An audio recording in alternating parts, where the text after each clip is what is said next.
And hello. Oh, hello. Hi. This is my NPR voice. Welcome to NPR. Welcome to RPN, so we don't get sued by NPR. Today we'll be talking about mayonnaise at various temperatures left out in the sun. Should you bathe in it? How good is it for your skin? We will talk about this for 4 hours straight. And then we will have guests talk about it some more. Then we will do a cute little quiz game show about mayonnaise and everything we've talked about. Your tax dollars at work. This is NPR. I love NPR. I know, we're being real mean to NPR right now. Yeah, it's just because we're improving and we're assholes. Yeah, right. But NPR is lovely. Yeah, they're pretty all right. And mayonnaise is okay. And mayonnaise is fine. Neutral towards mayonnaise, that's fine. So, hello, we're back. We are back. This is Goose Chase. We failed at functioning last week. We sure did. Do you want to talk about our little tiny failure? Well, what happened was we gave ourselves 3 weeks off, basically, by having guests every week, and then failed to get our shit together in time to do a proper episode. Yeah. I failed to even make note of it on the Facebook page because that's how horrible at this I've become. So, we're pretty consistent. We typically turn out an episode every week, with few exceptions. Every now and then we get to have a break. Yeah. But I usually like to go on the Facebook and let it be known that we're taking a break. I didn't even do that. So I'm sorry for that little lapse. We're back. We're back. We did our action homework plan. And we are super sorry. We're going to try to we've talked about it before, but part of the issue is that doing this podcast is a part-time job. It kind of is. And that's the thing is, it's Dave weird. has another podcast, which is kind of a part-time job. Yeah. Not as much. That one's mostly just, But you do all the editing for this stuff, so it's a little more so for you. And then we have the friend stuff we do every week, which is a part-time job. Like, I love the social life we have, but it is more of a social life than I've ever had in my entire life. It's ridiculous. Well, it's like we do stuff that's like consistent, which is great. Like I think it's really important to have routines in your life and things that you get excited for every week. And I'll say it again. If it weren't for you, I would not have the social life we have, and I would not have standing arrangements because that's something that typically gives me a lot of anxiety. But it also brings me a great amount of joy. So I do really like doing it, but it can be a lot. And then on top of that, I have roller derby, which is a part-time job. So we have practices at least once a week, right? Yes, technically they are scheduled twice a week, but I usually only go to one because the other one usually conflicts with my schedule. Now, the second practice of the week, since the days just changed, is on Wednesday nights. So that doesn't really work for me. But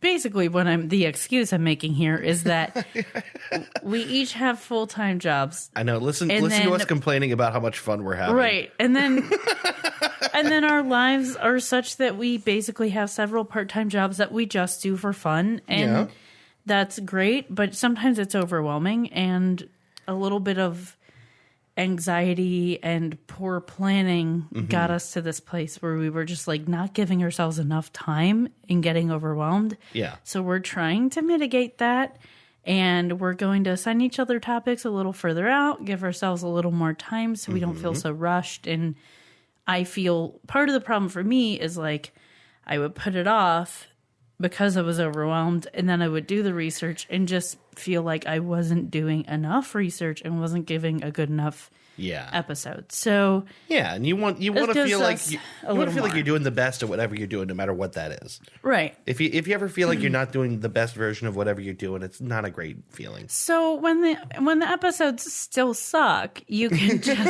just know that it's because we're horrible. Oh, let's be very clear. We're not promising to improve the quality of this shitty little show. Right. Only that we're going to feel better about how we're doing it. It's going to be exactly as bad. Yeah, you're not going to notice a difference. Frankly, I'm already underwhelmed about what we're going to do in the future. I can see it ahead of me in my mind's eye. It's just a gray little dot. But this is just our way of letting you know that we're trying just enough so no one gets on our backs about it. Yeah, that's about it. Just basically, just don't give me a hard time. All right? Yeah. And we don't make any money doing this. Capiche? This is just for us. Yeah. And the 5 people who listen that we continuously let down. That's good. That's concise. I think that's a good wrap up. So we have some delicious wine here. That's what we should talk about. Yeah. What we did this weekend. Yeah. What this past weekend. What the heck did we do this weekend? I went to Pittsburgh. Oh, yes. That's right. For a bachelorette party. Much fun was had. Congrats to Grace and Matt. Yes. We are both going to be in their wedding. That's going to be super fun. Yeah, really exciting. It's coming up on it's 3 weeks away or something. Yeah, and that's a first for us. We've never been in a wedding together. That's true. I mean, the both of us have been in weddings, never together. It's going to be interesting. It's going to be a lot of fun. Yeah, I think so. You guys had the bachelorette party while we had the secret bachelor party, which was the bachelor party didn't work out for everybody, so we just kind of had another one. Yeah, just you to hang chilled out. And had friend time. That's good. But meanwhile, you ladies were in Pittsburgh seeing all kinds of wacky stuff. We did the thing. It was nice. It was a combination of going out, but also doing fun, sort of adulty, low key stuff. It was, I think, exactly what Grace wanted. Yeah. She mentioned at one point that it was exactly what she wanted, and I'm glad she had a good time. Yeah. But we went to the Phipps Conservatory, which I love a good conservatory. Yeah. And I highly recommend Phipps. Yeah. They have a project going right now where they're replacing the glass in one of their rooms. So they're trying to bring it back to its former glory. And not that it looks really bad right now, but it's one of those things that can use updating after many years. So they're working on that. It's beautiful there. They have a butterfly room, which is always really cool. Yeah. Your mom would enjoy that because I know she likes the butterflies. My mom loves butterflies. They have signs don't touch the butterflies, but occasionally they will land on you. So I kept making jokes you can touch the butterflies, but the butterflies gonna touch you. That's the law. That's the law. You can't touch butterflies, but if they come up to you, that's okay. It's okay. Yeah, they can do that. They're immune to the law because they're butterflies. Yep. And then they also had this interactive room, and it had a bunch of stuff going on, but one of the things it had going on was there were a lot of plants, wildflowers planted specifically to attract bees. So I love bees, and the other people who are with us also love bees. So every 5 seconds we're like, it's a bee. I have to write this down that you just mentioned the bees thing again because I totally forgot. One of the Black Mirror episodes I want to watch with you tonight is all about bees. Oh, okay. I'll watch that one. You're going to not like bees for a minute. Aw, don't do that to me. I love bees. But no, that was really fun to see all the different bees. And it was kind of a room meant for children, so it was perfect for me. There was lots of interactive things to do. There was basically a xylophone, but hanging vertically made out of wood planks. And they had a big mallet attached to it, so you could play with it. Yeah. So every time we walked by it, which was several times because we took a couple laps around this room, I would just pick up the mallet and go down the planks and then be like, I have to do it every time. They had a little sprinkler thing, just misted you. You stood under this archway and pressed a button and you got misted. Yeah. And it had a bunch of other things. It had a little section that was feel all these plants, which I had been doing the whole time in every room anyways, but... Yeah. I was allowed to in this room. It's like by the time it caught up with you that you shouldn't be doing that everywhere, you're like, too late. All right. Gonna do it anyway. All right. I'm just waiting for the room of poisonous plants. Yeah, they should probably advertise that clearly sooner, I guess. I don't know. I don't know that there's really that they're don't touch, because a lot of times the plants are growing into the pathway. You have to touch them to get around them. Sure. So it was just funny that room specifically said it, and I was like, whoops. Too late. But it was really nice. I enjoyed myself there. And then we all went back to the hotel and chilled out for a bit as a group decision. And we were feeling very lucky that we were all of the same mindset of nah, we don't have to be doing something every second. We can go chill in these comfy beds for 5 minutes before we do more things. We went out to dinner after that. We got hibachi. That's right. Chef was really cool. Everyone there was really cool. The food was great. I tried a sake bomb for the first time. Yeah, to Grace's horror, Grace apparently. was horrified. Apparently, because the way you described it is someone took a picture of you and someone else taking a video. Yeah, okay, so you're both doing the sake bomb, and behind Grace is like, what the fuck? The thing with sake bombs is that, neither of us, me or Elise, who were the ones doing it, had ever done one before.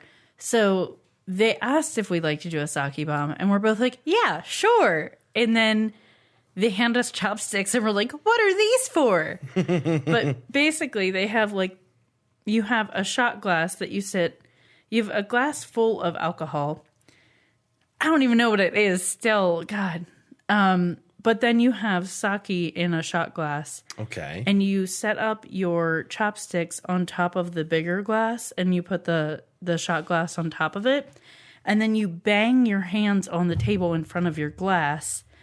So that the chopsticks they separate, move and the shot glass falls into your glass, and then you chug it.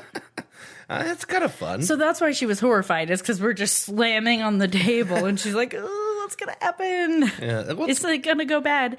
It's way more exciting than just dropping the thing. Right. And there also wasn't a whole lot of space between us and the grill. It just was not a very spacious hibachi table. Sure. So you got a foot maybe? It could have gone poorly, but it didn't. It was delicious. But it didn't. Everything there was great. And then we went to a place called, we went to a winery because they had a sign outside that said wine slushies, and they know how to get my attention. Mm-hmm. So we went and had some samples of wine, one of which is the wine you and I are about to drink. Super excited about this. It's called Heritage Wine Cellars Crescendo. It is a fortified wine aged in rye whiskey barrels with notes of cherry and oak. Yeah. I'm now looking at the bottle. So we both have modest glasses of it in front of us, and that's about half the bottle right there. Yeah. Yeah, it's great sound. Good for the podcast. I'm going to keep it going. It's a 375 milliliter bottle. Yeah. Yeah, so it's a smaller bottle. It's like a skinny bottle, but it's also an 18% wine, so it's 18%, and it was only $14. Mm. I feel like that's a pretty good price because I'm a be drunk after one. Okay. This is one of the ones I sampled, and I really liked it, and I thought you would really like it, so I bought a bottle. Yeah, I'm excited about it. I'm just kind of looking at it. Just kind of sizing it up. We also stopped in... Oh my God, it's looking at me. Oh no, let me turn it away. Oh no, I'm going to make the sound again. Oh my God. I feel like he's judging me. You're being a weirdo. There's not even anything face-like on this bottle. No, but he turned his face away. I feel like he disapproves of me. I did that. I disapprove of you. That's right. That was you. That's right. Then we went to Lane Bryant so I could buy underwear because someone packed. Who will remain nameless. Packed a suitcase and then immediately left it in my car in the driveway. Someone that so wasn't you. At Grace's house since she was driving. So I didn't care about anything else. We were only there a night, but I needed underwear. So that had to happen. We went to Sing Sing, which is not a prison. Well, it is, but not this one. It's a dueling pianos bar, which was a really fun experience. Not my first, but my first time going to that specific one. And it was a good time. Mm-hmm. You haven't lived until you see some white guy play a piano version of Remix to Ignition. You know, why has he got to be a white guy? Because he was. Is that really, though? Is it because he actually was that he has to also be? Yeah. God, racist. I mean, he could have been black. These particular ones were not. Okay. And any that I have ever seen working at dueling piano bars haven't been. I accept this explanation. This is good enough for me. Sesame Street popped in my head. C's for cooking. That's good enough for me. But my brain Christy, works in such weird ways. I'm sorry. I'm real scattered right now. Then we went out to another bar. We ran into the chef from the hibachi place. Talked to him for a little bit. And got an Uber back to our hotel and slept gloriously in the comfy beds. But that sounds it was nice. A very fun day. Can I tell my day that day? Yeah. We had lunch. We hung out Where'd and had beer. Where'd you eat lunch? Oh, you told me, but I want you to say. We went to the Village Pump. We had a really nice lunch. We went back to Matt's place. We chilled out, had some beer, talked with our buddy Bob. You talked about watching a movie. We talked about watching a movie and then didn't. It was a pretty good day. Sounds good. Pretty equivalent. Yeah, just about the same. I think so. Yeah, we had a really nice time, though. I mean, you know, like, there's all these rituals that lead up to a wedding, you know, because obviously it's a big special day. It deserves to be sort of celebrated before it's celebrated in a way, you know, and you know, people's lives are different afterwards. So you kind of want to, you know, celebrate their singlehood and then kind of usher them into being married. And it's special. It's fun. It's nice to be a part of it. And I'm really happy for those two in particular. Yeah. So it's nice. It is. It's nice. It is nice. For a person who doesn't necessarily want to get married herself, I do love weddings. Yeah. I'm always weird at them. I never know what to do with myself at them, but I appreciate being there. I appreciate being invited. Though it is different when you're in it. Yeah. Because you have a job. You have a job. That does makes change it easier. things. Yeah. I would be like a professional wedding goer if I could. I really like weddings. Is that like being a wedding crasher where you just kind of show up at weddings all the time? Like people would pay me to come to their wedding. I'd be into that. Let's lay out this scenario. I would even like help organize. Well, what I'm saying is I should be a wedding planner, but I don't have the skills or the resume or the experience to be a wedding planner. So what I'm saying instead is people should just give me money and I'll come to your wedding. I will show up to your wedding. And I will have a great time. It'll be cool. And I'll leave at a proper time. Yeah. That's a pretty good service. I'll add literally nothing to this day for you. Here, finish this sentence. Christy, I would like to hire you as a professional guest at my wedding because blank. Oh, man, that's so difficult. I feel like I'm on a job interview. Yes. Why would you be the perfect wedding guest? Because I have extra money and I want to give it to you. No. Okay. I will damage control, minimize drama. Okay. You're out there, you see like... Get people on the dance floor. Crazy uncle's getting fired up. You're like, nope, you go to the bar. You get out of here. Yeah, make the handsy old pervy grandpas get away, not be so handsy and pervy. Oh, it happens. Okay. All right. Okay. Just like damage control and general funness. Okay.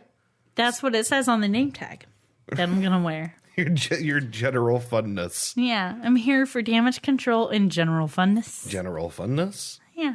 Huh. Yeah, this turned into a job interview, and now I'm feeling a little ill-equipped. You get a little nervous? Yeah. Palms are sweaty. Don't be worried. You're Mom's hired. Spaghetti. There's spaghetti on his sweater already. Mom's spaghetti. Mom's he opens spaghetti. his mouth?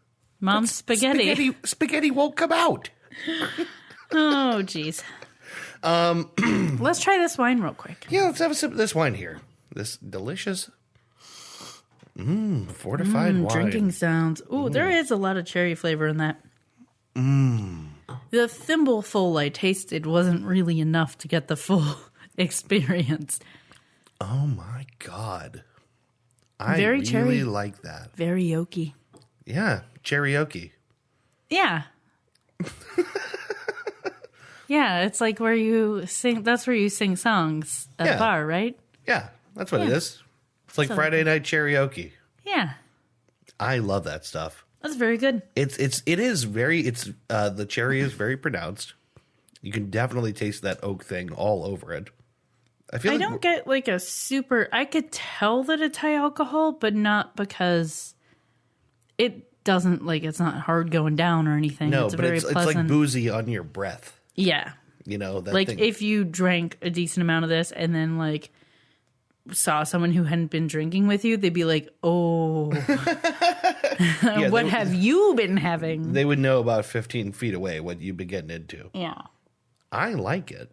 it reminds me of not because of flavor, but just because I like it.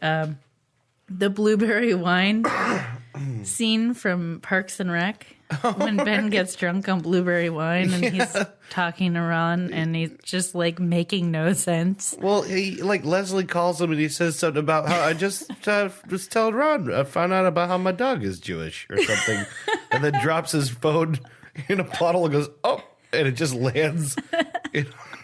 Like he's just like talking nonsense. And then he says something about blueberries, like blueberries got me drunk or something. I got blueberries got me drunk. My whole mouth is blue. I learned that my dog was Jewish or something like that. Like there's just all kinds of gibberish. I love that scene. I really like that episode. But seeing Ben be like super drunk and goofy is Ben a Wyatt delight. drunk and Ben Wyatt in the hospital hopped up on pain meds are the two best things on that show. Yeah. I think I remember he was in the hospital and he's looking at the TV and Leslie's on TV and he's sitting there going, "Hey, Leslie." Like by himself. Yeah. Yeah. I love that show. I really like this this wine. Yeah, what is that called again? It is called Heritage Wine Cellars Crescendo, and the label has like sheet music on it. Yeah. Well, I really like it. I would recommend people drink that. I do recommend. I would kind of like to look it up later and see where we could acquire this locally, if possible. The thing is, even if it's not like in stores around here, there's probably a handful of places we could get it. Like I bet somewhere like Pittsburgh's not that far, right? But I feel like Vintage might be able to get that in. Something like Vintage Estates might have that. So we shall see. We'll look into it. It's very good. Yeah, it's not an all the time wine.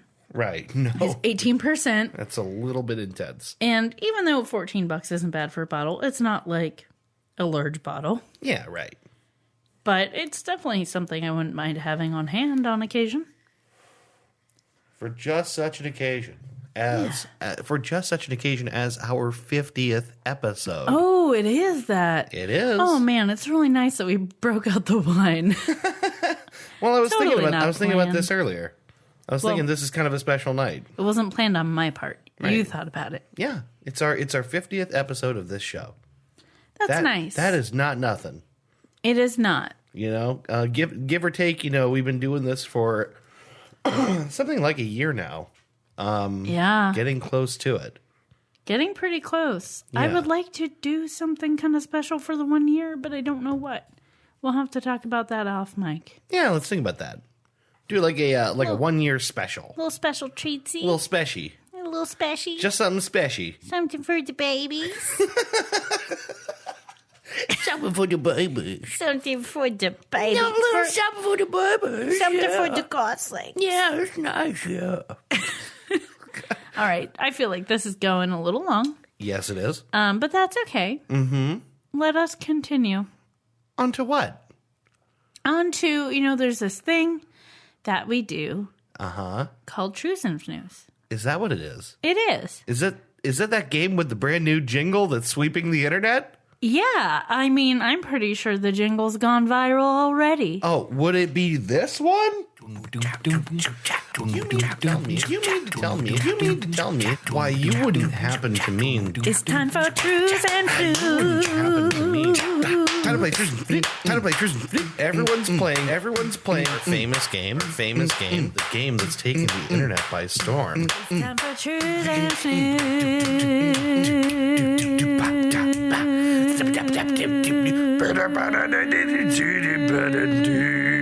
A Merv Griffin production.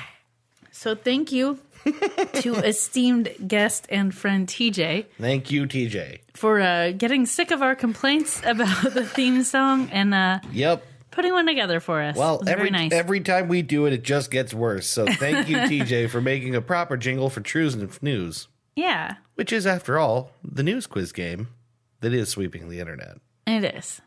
We mentioned that in the jingle. I think that's perfect that we do. It's everywhere. People are playing it. They're playing it outside the internet. They're playing it in the schoolyards. They're playing it outside this house now. It's like Pokemon Go. People are walking around. They're looking asking in each the other, windows. Yeah, they're like, hey, I got 3 stories. You can't go anywhere without someone tapping you on the shoulder and being like, I have 3 stories. Yeah. 2 are false. 1 is true. And you have to guess the true one. You have to guess the Truths and News. Yeah, it happens. It's everywhere. I mean, I can't even grocery shop anymore without having to make like 5 guesses for 5 different people's quizzes. I'm like running around with a broom, like, get off my lawn. You know, people are always wanting to play this game. Yeah. It's too successful. You know, while we were doing that little riffing that we just did, I could have been pulling up the headlines, but instead I was very invested in what we were doing. Dedication to the bit, Christy. Yeah, if there's anything I do, it's that I'm dedicated to the bit. You got to be dedicated to the bit. That's half the job of doing Goose Chase. Yes. It might be the whole job of doing Goose Chase. I'm not quite sure yet. It probably is. All right. You ready? I am ready to play Truths and News. First headline. Yes. Doritos aims new line of flavors at millennials. Includes flavor called crippling student debt that reportedly tastes like ramen. If that ends up being true, I will eat this wine glass. You will buy every bag of crippling student debt flavored definitely Doritos. Doesn't sound half bad to me. Second one. Thieves replace Paraguay police rifles with toy replicas. Okay. Good going, Paraguay. Third one. Chief Walker of Scuba, Mississippi Police Department admits that a preteen gang is terrorizing the small town. Wow. You want to recap? I absolutely do, and maybe a third. Doritos aims new line of flavors at millennials, includes flavor called crippling student debt that reportedly tastes like ramen. That is the flavor of student debt. I mean, let's be real. Thieves replace Paraguay police rifles with toy replicas. Okay. And Chief Walker of Scuba, Mississippi Police Department admits that a preteen gang is terrorizing the small town. Scuba, Mississippi? Mm-hmm. Scooba. I'm having a hard time believing that it's a real place. But it does have that. That's why I love and hate this game. It's We've gotten tricksier. Yeah, well, yes. Actually, we've gotten better at trying to stump each other. Shoot. Wow, okay, so Do you want to go one more time? No, I got them all in my head. I think, weirdly, I'm going to have to guess scuba. Scuba? I'm going story 3. I hate myself for this. What is it? You done stumped. No! You've been stumped. It's not scuba. No! Okay, well, it's definitely not the Doritos one. It's not the Doritos one. Oh, God. Okay. Scuba is a real place, but this is not happening there. How did you find scuba? I look up real cities in towns. God. That's how dedicated I've become. Monster. If I'm going to say small town and I want to make it real, I will look up lists of small towns and choose the silliest sounding one or the one that really suits the story. Okay. Now you know my secret. Now I know your secret. You'll have to get some new tricks. And I can never unknow it. Mm-hmm. All right, well, tell me about... okay, here's why I didn't think that this Paraguay story was real. Is how can you not know the difference between a real gun and a toy gun? Well, it's not so much that the police department don't know the difference. It's the fact that someone is thieving them and then replacing them with fake ones. Like, they know that they're fake ones that are replaced, but I don't know why they're even going through the trouble of replacing them. Like, why even put it back? Let's find out. Yeah, okay, what do you got? Thieves in Paraguay have stolen 42 powerful rifles from the police armory. During an inspection, officers found that the FN FAL, that's FN space FAL, battle rifles, had been replaced with wooden and plastic replicas. So this is like in the armory. It might not be a place they go to all the time. Right. Except when they need to make sure things are in order, and they weren't. So the inspection had been ordered after the rifles started appearing a year ago on the black market, where they can fetch up to $10,000. My God. That's American dollars. Yeah. The rifles have been put into storage, but were still in working order. Some of them are thought to have ended up in Argentina. Others are believed to have been smuggled to Brazil. Neighboring Brazil has long complained that many of the illegal weapons seized there have been smuggled into the country from Paraguay, and Paraguayan media posted photos of the replicas and called it the most embarrassing scandal in the history of the country's police force. They had been taken to the armory in the city of Capiata as the police force was replacing them with newer models.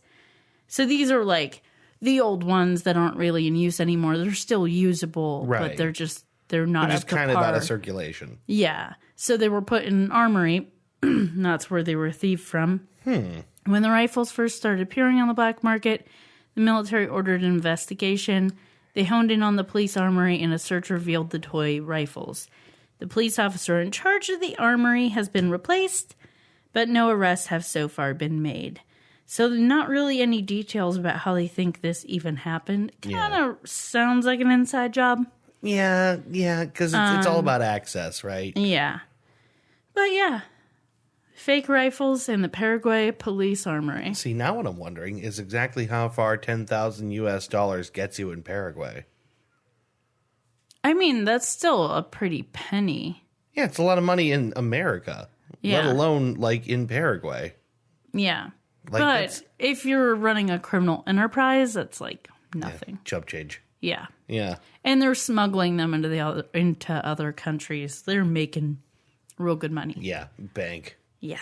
Wow. Yeah.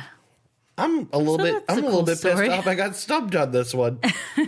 I'm kind of I can't believe it. I mean, I could start a preteen gang in Scuba, Mississippi, and we can make it real. Yeah, if you'd prefer. We haven't even thought about how many of these fake stories we could go back and make real. Some of them would be doable. I mean, I can work on some ramen flavored Doritos. Yeah, I could engineer a giant crab like we talked about in that one Boston episode. You could do that. It wasn't Boston. It was Baltimore, wasn't it? Was it? The giant giant so crab. Long ago. It was one of our first ones. Oh man, let's do an crab. episode where we just listen to our own episodes. That'll be fun. Well, we did that on the Dude Cast. We did our best of the year. Well, you did your yeah, like our favorite stuff. Your middle segments and your. Oh no! Did you cover everything? We did an episode of our favorite sketches where we just had like the comedy sketches, and then we made it on there. Yeah, that's right. You did. Oh, you weren't in the comedy sketches one. You were in our best moments. I was in your best moments. Yes. Yes. You actually made everyone's number one for the non-traditional student bit. Yes. Which was what Ben talking about encountering someone in the library, and he said she was a non-traditional student, and Chris said something like she was a what on stilts. There were like 20 different ones that we came up with. And you said we just kept going, and Ben was bewildered. He had no idea what we were talking about. We just kept going on and on. Chris says, yes, right, she was a clown on stilts. And then you said, oh, she was several pigeons inside a trench coat. We went for like minutes, and finally Ben's like, what? And we're like, a non-traditional student. No, right off the bat, he was like, what? Like it was kind of one of those right over his head for the first 10 seconds of it. Oh, it was good. Yeah. That was good. I have brought that joke back in other forms. Like, someone will say something and I'll be like, yeah, like 20 pigeons in a trench coat. It's fun. It's perfect. It's a great, very weird thing. And also, like, I enjoy it when people are like, yeah, wait, what? What are you talking about, lady? Why don't we move on to our middle seggy? Yes, I'm going to bring it down several notches. Oh, boy. Take all this fun. Sorry? All this fun you thought you were having? Yeah. Throw that shit away. I should give a little bit of a warning. This is sad. It is about a true crime, a true thing that happened in Youngstown. Yeah. If you're not up for that, skip this part. But if you are. I don't know how they're going to know how far to skip, but just skip around. Skip to the break. Yeah. They could tell where the break is. Skip far enough ahead that you find the little musical interlude. And all right. So I want to talk about Shannon Graves, who is the victim of this story. Mm-hmm. I just wanted to say her name up top because I think that's important because she is the important part of this. But what happened and how this all came out was that a man named Arturo Novoa asked his friend, lives in Camel, Ohio, in basically the east side of Youngstown, spelled Campbell, pronounced Camel. Don't call it Campbell. Don't call it Campbell. They'll beat you up. It's Camel. I don't know that anyone will beat you up, but they'll be like, it's Camel. They will tell you are wrong. So, Arturo went to his friend in Camel, Ohio, and said, hey, I have this freezer. I have meat in it. My electric's out right now. It got turned off. All this is going to go bad. Can you please, keep it at your house for me so it doesn't go bad? And they were good enough friends that he was like, yeah, sure. This guy said he met Arturo. He thought his name was something else. He had been told his name was something else, but he met him through friends. Apparently this guy did music recording and Arturo he did some rapping and that's how they met. So he was like, okay, that's fine. You can keep it at my house. After a few days, this man's wife, her story that I've read in a couple places is that she was making meat sauce. She wanted to make meat sauce for dinner, but she didn't have any beef or anything. So she was going to borrow some from this freezer of her husband's friend and just give it back later. Mm-hmm. Now, this freezer had a padlock on it. I think what really happened was that she was like, this thing's been sitting in my house for 3 days. This is sketchy. My husband's away at work. I'm going to figure out what's going on. Yeah, but that's exactly what happened. Yeah, but I don't have a specific source saying that. But if it were me, that's exactly what would happen. You don't cut a padlock instead of find a way to buy some beef. Right. So she opens up the freezer and there is plastic folded over the top. And she goes, nope. Closes the freezer, calls her husband.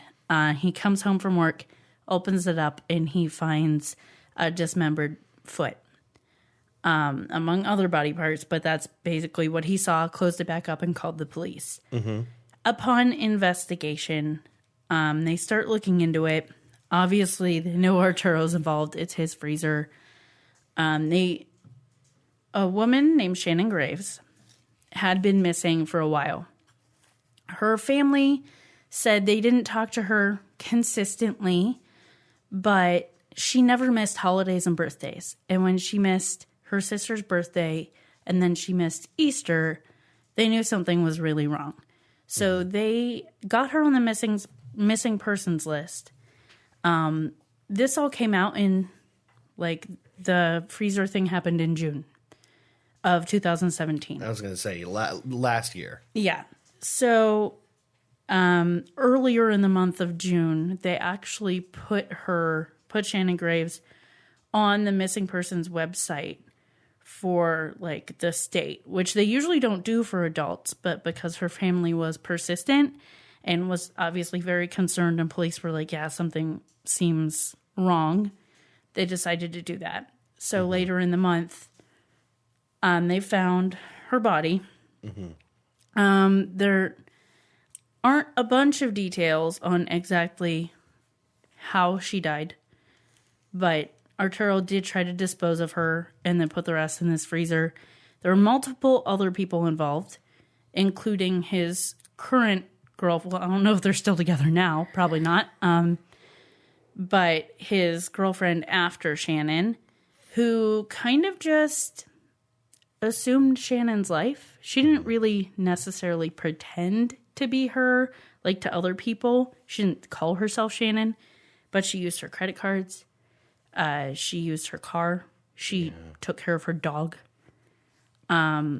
She just kind of moved in and acted like it was all hers. Wow. I think she used her WIC card. So just took over. I imagine this is in the courts right now, right? Yes. Because stuff like this tends to drag out for a while. So, well, the reason I ask is I know there's got to be a reason we're talking about it again right now. Well, This is probably still going. I've been keeping tabs on it. Yeah. Because I wanted to know what was going on and what was going to happen. Because Youngstown is a high crime place. This is batshit, even for Youngstown. Yeah, this is crazy even for Youngstown, for sure. Most of the crime we see, I mean, it's a lot of like shootings and gang related and whatever. Like that's stuff when you're normal city crime. Stuff. Yeah, the stuff that's it's not normally Not bodies this. in freezers. Not this, and it's upsetting, especially since she clearly does have a family and a lot of friends who really miss her. Yeah, and not that it would be less sad if she didn't, but she does, and she has people who are concerned for her, and this sucks for them. One of the reason the trial is ongoing is that they had to find a new prosecutor because the family of Shannon filed an appeal against the prosecutors who had been used because they didn't like the way the case was handled before. Okay. Basically, the girlfriend who basically took over Shannon's life afterwards. I don't know what kind of psychopath you have to be to do that. But To just carry on. Yeah. I don't know.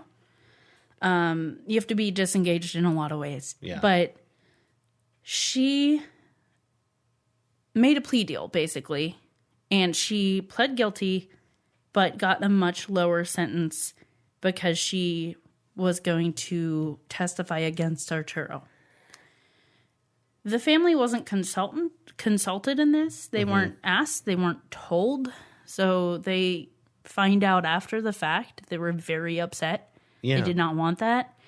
And so that's why they filed the appeal against the prosecutor. They're like, that's not, we should have been informed that this was happening. Yeah. And we weren't. That's incredibly hurtful to them. As much as losing someone is hurtful, so is someone just going on continuing to take advantage of that person being gone. Yeah. And it would be really hard to swallow the idea of that person skating out of things. Yeah.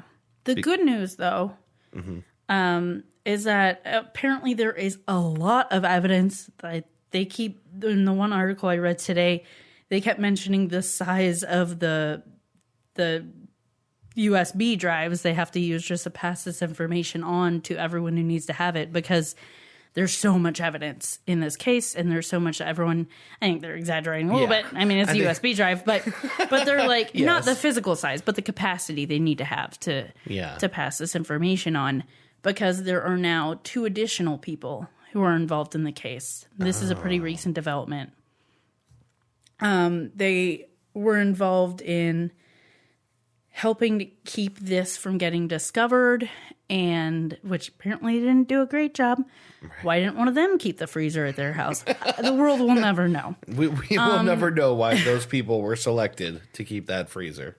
But they were involved in the disposal of the body and trying to keep it from getting out and all this stuff. So the 2 of them are on trial as well, along with Arturo. And I think he was already charged with some things. He now has even more charges against him. The more they learn, the They more they're keep going to throw at him. building. The investigators are working Yeah. still on all this. And I think this coming Friday, they're going back to court. Like, they're going to be in court again. So this is very ongoing. Okay. So they're actually in the trial phase. Is that what you're saying? Yeah. Okay. I didn't realize So that. the good news in this, at least for the family, is that even though that one person is kind of skating by, at least there are 2 more that are going to be held responsible for their involvement. So that's good. And who knows how much the information they have came from that plea deal. I would imagine that they thought that they could get quite a bit of information. They don't just make a plea deal to be nice to the, no, never. No, never. to the person who did the crime. Yeah. So they must have felt it was a necessary evil. Yeah. Well, the whole idea with the plea deal is just that you want to make sure the case you have against your primary targets is strong locked enough. up. Yeah. Yeah. And if that means that you get extra information from people in exchange for their cooperation, maybe you're willing to let a couple of people slide. Yeah. Because you know for sure you're going to put the most important people away, right? Yeah. And obviously the person who is the linchpin of this case, who is the most responsible, is Arturo. Yeah. He's the one with the motivation to do anything. You know, this was his girlfriend. But then the other thing about this, it is interesting to me that like the part that caught people's outrage and imagination and all those things that typically go around like a high profile crime was the new girlfriend, right? Because that part is, I mean, without a doubt, killing someone is worse than, you know, what she did. But it's really like, it's I'm like not an evil entirely extra convinced. stroke.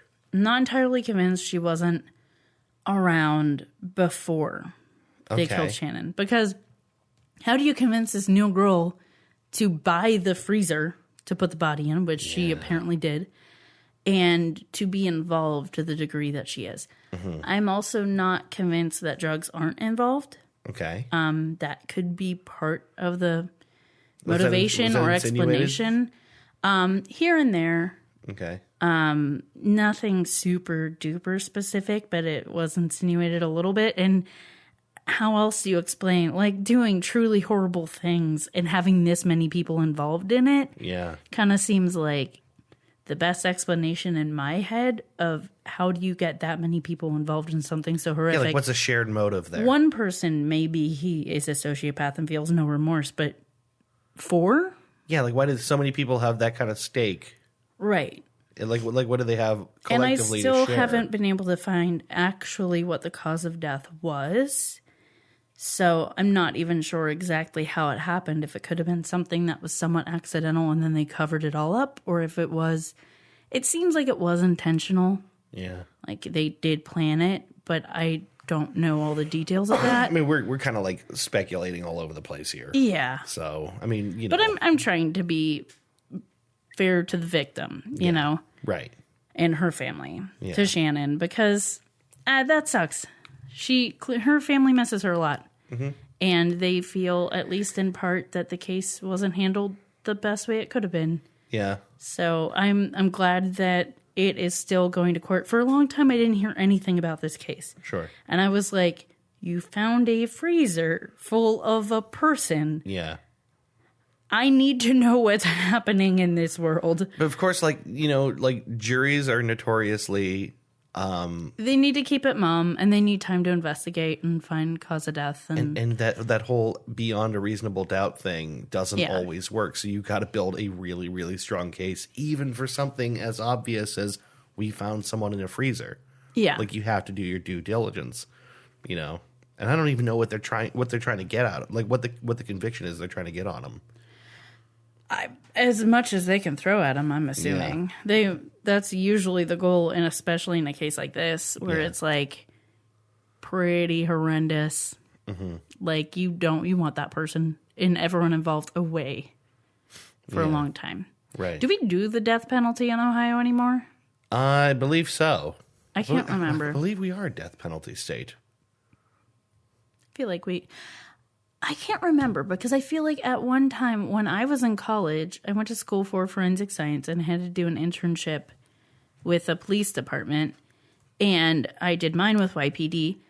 And I was talking to a DA, and they said they were talking to me about like an old case. It had been a cold case, and then they tested the DNA involved and were able to get him on another crime. The guy had just got out of jail on something else, and then they were able to put him away for this. But in cases like that, because it was murder and that has no expiration date, you could prosecute that a million years later. Yeah. Obviously, the person wouldn't be alive, but you could prosecute that 20 years later, which was the case in that specific one. Yeah. But you can also push to use, so say you didn't have the death penalty anymore, but you did at the time the crime was committed, you can ask the judge to do that. Oh, okay. So you could be like, at the time he committed it, death penalty was a thing. We want him to get the death penalty. Like kind of grandfather it in to suit the crime when it was committed. And they kind of made it sound like they wanted to do that. So that makes me feel like maybe we don't have the death penalty, because they were saying they were pushing for it because it was still around then. But that's my logic, my string of logic for thinking maybe we don't, but I'm not quite sure. But whatever. I was gonna say, we just spent a good while trying to logic our way around something we could Google in a few minutes later. This is the fun of it. And there isn't a whole lot of fun in talking about something this sad, but I thought it was important because I don't think a lot of people know about it. Yeah. And it's something that I've been following and that I care about. And it's crazy and horrible, but she was a person with a life and with friends and family, and someone took that away and did something truly awful when they did that, and I want people to know her name. So her name is Shannon Graves, and it's a shame that someone did that to her. Yes, it is. Gosh, how do you rebound off this? Well, we're going to take a break. Yeah, we're going to, oh gosh, we're going to take a break, and then we're going to talk about more sad things. Sorry, guys. You guys are going to love this episode. Sucks. Well, I kind of felt like maybe this is the episode to do this, because it wouldn't be like talk about sad stuff and then talk about poop for 30 minutes. Or, bodily fluids of other forms. So. Okay, well, I'll tell you what. Yes, let's take a little break. Yes, we'll break. We'll come back in a minute with the main segment for this episode. All right. It's going to be so much fun. Get ready, guys, for more of this. Woo! Woo! All right, see you in a bit. Bye.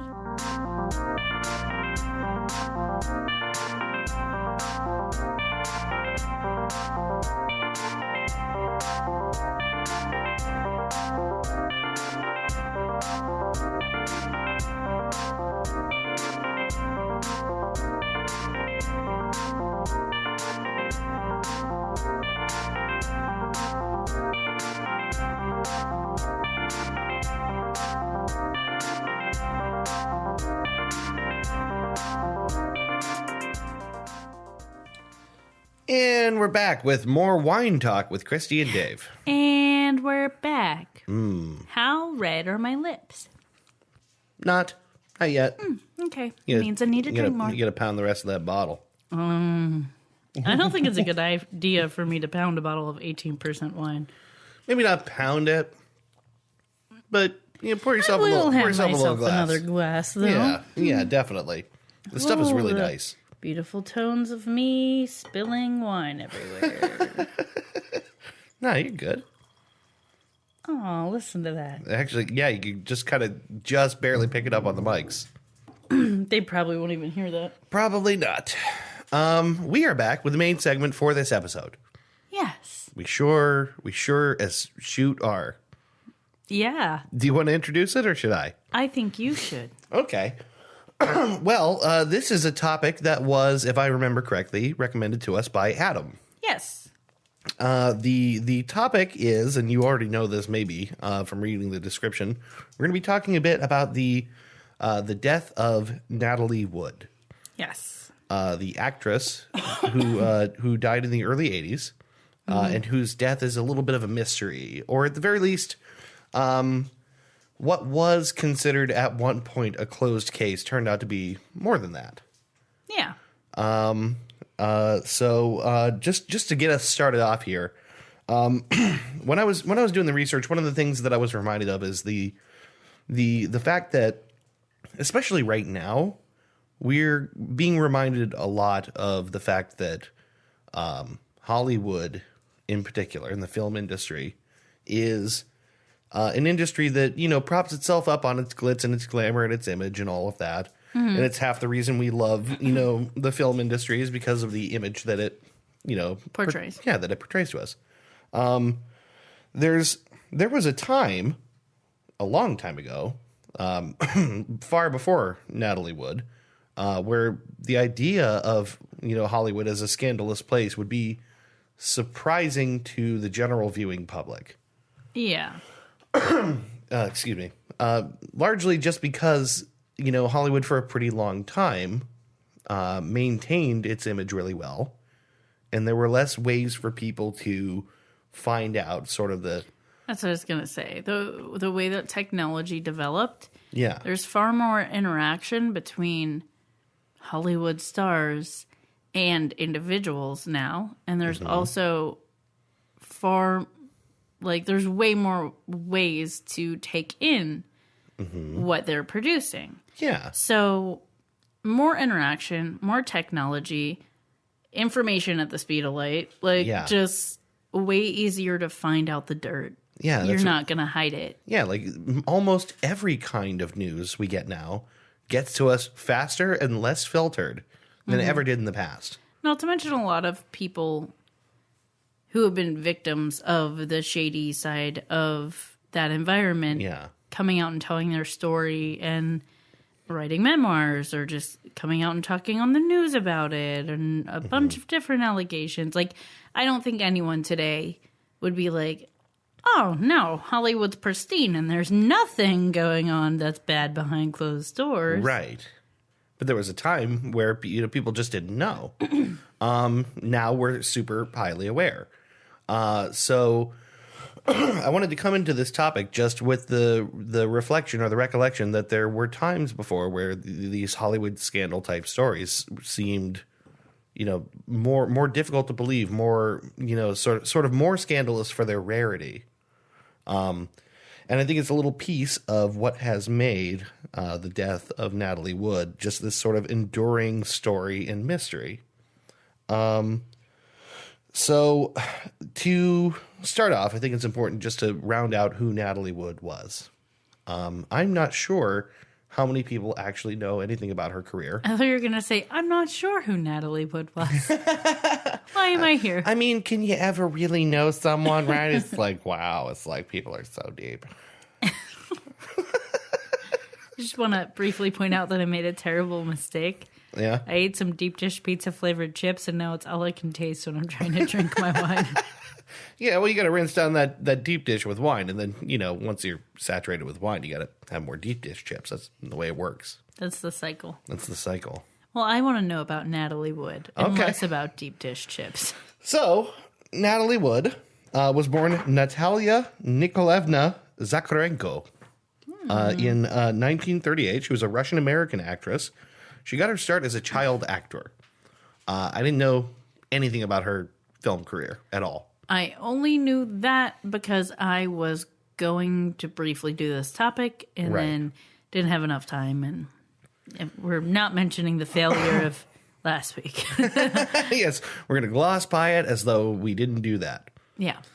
So she was the lead role, the lead child role in Miracle on 34th Street. Mm-hmm. She was in Rebel Without a Cause in her teens. She was in a lot of movies. She worked with Orson Welles at the age of 7 on a film, and he described her as so good that it was terrifying. He described her as a natural, which is kind of high praise. Yeah. Coming from Orson Welles. Is he the one with? Was that the commercial? Am I thinking of the right guy? You're thinking of that's is that not Marlon Brando? No, it's Orson. It is Orson Welles. Yeah, the wine commercial. Yeah, right. Suitable for this podcast. The one where he can't get the line right because he's so drunk. It's a commercial for French champagne, and he at one of the cuts starts with him going, oh, like he forgot his line and just warbled out this moan like a oh yes, but didn't even get a word in. Yeah. Yeah. So before he was that very sad man, Orson Welles, I mean, he was no slouch. He's like a legit actor. And for, him to say any kid at the age of 7 is a natural whose talent is scary is pretty legit. Yeah. I feel like that's pretty impressive. Yeah. And she went on to work further and improve that. Yeah, right. I wrote that it's hard to get a sense of what people thought about her career at large because her film career was marked by these sort of like peaks and valleys, right? So she was in a lot of really successful films, a lot of movies that a lot of people saw, but also like there were some people who just weren't a fan of her at all, like of her acting at all. A very interesting story. The Harvard Lampoon awarded her the Worst Actress of the Year award. Oh, wow. In 1966. And how about this? You're going to love her for this one. She was the first person to show up and accept it in person. Oh, you go, Natalie Wood. Right? It's like... That's class. That is absolute class. And also... that's sticking it to him a little bit. A little bit. I appreciate. Being like, now you have to like actually maintain this opinion while I'm in front of you and you're doing it to my face. So, I mean, they said she was a great sport. Like, people were really impressed by that. And I'm really impressed by that. Yeah. That says a lot to me about like, what kind of a person someone is. How many people would be made fun of and be like, no, I'm going to go do this. I'm going to show up. I'll be there to accept my award. Thank you very much. It's like when a police officer actually shows up to your speeding ticket trial. You're like, oh, you. You're like, man, you're classy. All right, but what? Also, I hate you because if you weren't here, it would have gotten thrown out. Yeah, you weren't just some fly-by-night cop. You showed up to really finish sticking it to me. You really cared about making me pay that $70. I appreciate you. And also, go away. So, I wrote she had her occasional flops. She had her big hits. There were at times she was considered by some circles a down-and-out actress, like she was done. And then she would surprise people, and she would do something else. Popping back up. Yeah, so like she was in a box office flop called All the Fine Young Cannibals. Great name. Mm-hmm. Apparently didn't make any money. They thought she was down. She rebounded with Splendor in the Grass, which is a movie that was very, very successful. And I think, if I remember correctly, that one might have been with Robert Redford, and I'm pretty sure they received Academy Award nominations for it. So I don't think she won anything ever. She received several nominations, though. Yeah. Right. But basically that was her thing was, she was a working actress, like in the real sense, and she would like have some, flops, and she would have some real successes. There's indications that cycle might have really started to wear on her, especially towards the late 60s, where she turned down a role in Bonnie and Clyde, primarily to focus on her mental health. She was seeing a therapist. She was trying to get right, She basically entered semi-retirement in the early 70s. Like basically at that point she considers herself retired. Yeah. All of this is coinciding, of course, with her, like her film career and her personal life are, to me, like, interlocked in an interesting way. In 1957, let's go back, she met her husband, actor Robert Wagner, when she was 18. It was like the fulfillment of a childhood crush for her. He was just a bit older than her, and she had seen him, and known of him when she was younger. Her mother hated the idea. Yeah. But she married him. Never meet your idols. Much less marry them. Yeah. It's just, I don't know anything about the relationship. This has nothing to do with that. It's just not a good idea. I think you're right, actually. But basically, they got married when she was 18. They got, divorced 5 years later. So it was, it didn't work out that time. They, during the interim, or shortly after that, she met her second husband, who was a producer named Richard Gregson. They got married in 1969. During this marriage is the time period where, like I said, towards the end of the 60s, she's in therapy. She's turning down some roles. She meets Richard Gregson. They get married. She's working on herself. She's working on herself, focusing on therapy. She generally seems to have accepted like a normal life, whatever that is. You know, like what we think of as like a normal life. You're married, you got kids, you're focusing on yourself, you know, all that. Basically, this marriage is uprooted in 1971. It doesn't last long. It lasts 2 years. She overhears Gregson on the phone with his secretary saying some stuff that would piss most people off. Yeah, imply that they're Yeah. messing around. Right. So by 1972, 3 months after she finalizes her divorce with him, she's back with Robert Wagner, the first husband. Okay. They have a kid. From then on, it's, you know, that's their marriage. Okay. So that's why I said I'm always intrigued by people who get back with someone they've been with before, just because it's not a personal experience I've had and not one I think I could have.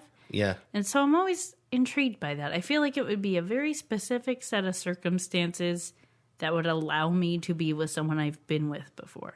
Well, I mean, like, especially for any amount of time. If it was like a month and it just didn't work out for mutual reasons, that's one thing. But if it was like 5 years and you were actually married, that seemed, I don't know, like that would have to be very specific circumstances to make that work again. it does speak to something, doesn't it? Like, it speaks to, you know, whatever the terms were of their initial separation and whatever it was that initially drew them to each other. There they are back in the saddle together. Well, and the fact that they obviously had some kind of enduring chemistry. Yeah. Yeah, I think so. I mean, that, you know, I think in a lot of, many interpretations of that would be that, okay, well, then that's some kind of true romance, right? That they worked through it. Don't they always say, if you love him, set him free? And then marry someone else. And Marry then pick him back someone up else. again in 5 years. Yeah. That's what they always say. Yeah. Or not even 5, 2 years. I'm getting my numbers wrong now. But yeah, so I wrote that I think this was pretty, it's needless to say this is a turbulent time for her. It would be for anybody, right? I don't think that whole thing could be easy for anybody. Yeah. It's probably not fair to make too many assumptions about someone's personal life, but I would say that a lot of this, you can kind of see the story emerge there of like being in a marriage, it's not working out. The film career is, you know, like hit and miss, stressing you out. You've just been voted the worst actress of the year, and you know also you're at the same time seeking therapy, and you try to back away from that whole thing. She's had children too, Right. so there's like taking care of your family in the midst of this. Yeah. So, well, because she has the kid with Gregson in like 70 or 71. Mm-hmm. But like, yeah, all this stuff, you can kind of see how it all plays together. Yeah. It's like, this is a very turbulent and difficult time for somebody. In any case, it's worth mentioning that Natalie Wood's sister recalls the marriage between Natalie Wood and Wagner, especially the second marriage, right? As a really Same husband, second time. yeah, as like a really strong marriage. When she writes on this, and this is years back when she was talking about it, she said that the two of them worked really hard to maintain their relationship, harder than a lot of people do. And that makes sense, I think. If you've been with someone and then, you know, you're no longer with them and then you get back together and you've been through certain things that make you closer to each other, You know? might be a little more motivated to try to keep that a solid relationship because you've lost that person before and you don't want to do it again. Right. That makes sense, and it's kind of a sweet idea that they had that. Yeah, I think so too. I mean, that's her recollection. Again, this is like sometime shortly after Natalie Wood's death. Mm-hmm. That she I was going to be very vague and say the events that transpired. the events that soon would be transpiring. We can't let them know that she's died. I think we touched on it. Yeah. But yeah, no, this is how Natalie Wood's sister remembers their marriage at that time. I think that further serves to add to the mystery of what happens the night of her death.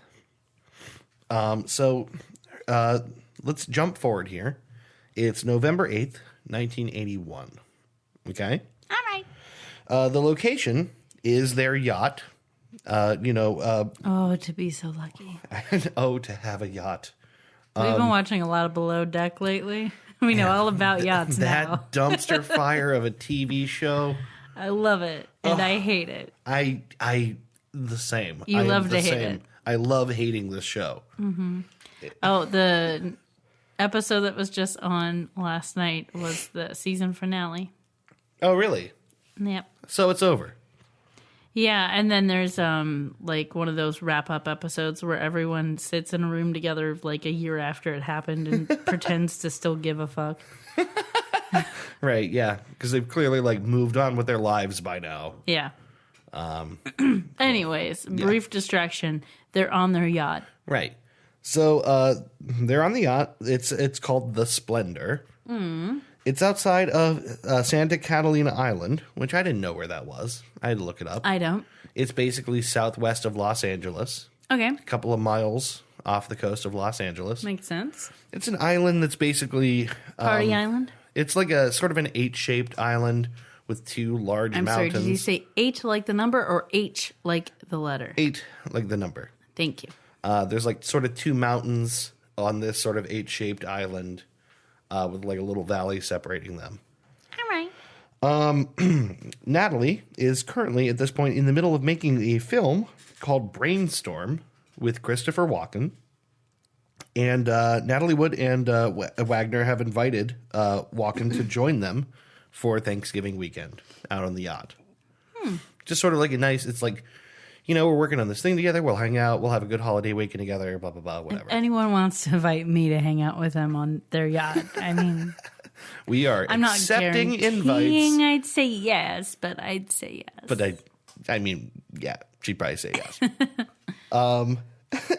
So it's worth mentioning at this point that Hollywood's medical examiner, Dr. Thomas Noguchi, wrote a memoir on his experience of working on this case in 2015. In this memoir, he revealed some details, which we'll get into later, which were withheld from the public at the time. Details which he, in his estimation, they would only sort of engender speculation about things that were otherwise pretty clearly buttoned up.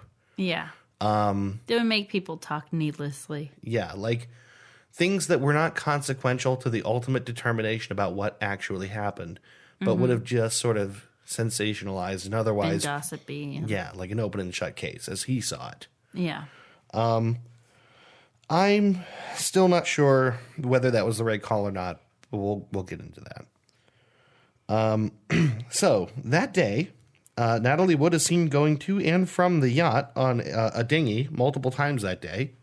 A dinghy? A dinghy. Dag nabbit, she was on a dinghy. She was on the dag-nab dinghy. She done got on that dag-nab dinghy, dong ding-dang dude all over the place. Ding dang dude. She done diddly-ding-dang dude. All over the All place. over that- That's the that- t-shirt. Dundee diddly-ding-dang doing on a dinghy. Ding dang do that dinghy. So, anyway, she's seen that day by Paul Miller. Paul Miller is a consultant for the medical examiner's office who also prepared the report that I was telling you that was sort of withheld for many, many years that was given to the medical examiner's office. He happens to, it seemed weird to me. It's like, wait, the guy that wrote the report was also just kind of hanging out and just saw her zipping around all day on a boat. On a dinghy? But he there's a reason he was chosen. He, like he lives or works there. Yeah. So maybe not such a weird coincidence, just kind of seems strange after the fact. So he this particular evening, he also caught them at a restaurant that night because he happened to be at the same restaurant. Also seems weird. Probably not that weird. It's it's a small island. I was going to say it's a small island. He probably was chosen because he's familiar with the island because he Yeah. has a place there. Yeah. And how many restaurants can there be on a small island outside of Los Angeles Right. shaped like an 8? Like, he lives on a yacht with his wife, like, year-round there. Oh, so he's always there. Yep. Imagine this life. Go ahead. Stop and picture it. I want to be a medical examiner who lives on a yacht outside of Los Angeles. Yeah, sounds pretty good, doesn't it? Except every now and then something like this happens. And until there's murder, most foul. Yeah, until there's some really... Well, I don't know that it's murder, by the way. Just until someone dies. And, yeah. So... And you have to do your job as a medical examiner? I guess that would be upsetting. Right, until you have to do your job. So you have to work. So the official story is that he sees Wagner, Wood, and Walken, all W's. That kept driving me crazy. Repeat that 10 times fast. Wagner, Wood, and Walken. Don't do all 10. Excuse me. They were, he saw them out to dinner, like around 7:30 is when he saw them there. I've lost the name of the restaurant here, but it's in my notes. It's Doug's Harbor Reef Restaurant. The Harbor Reef Restaurant? Doug's Harbor Reef Restaurant. Don't go to Vinny's. Vinny's sucks. Vinny's Harbor Reef Restaurant. Not so good. No, it's terrible. Doug's. You gotta go with Doug. So good. You gotta go with Doug. He sees them there around 7:30, I think. And he leaves like he leaves way before they do. He says they were still at the restaurant until about 10:30 drinking champagne. Champagne. Ironically, a Walken reference. Weird.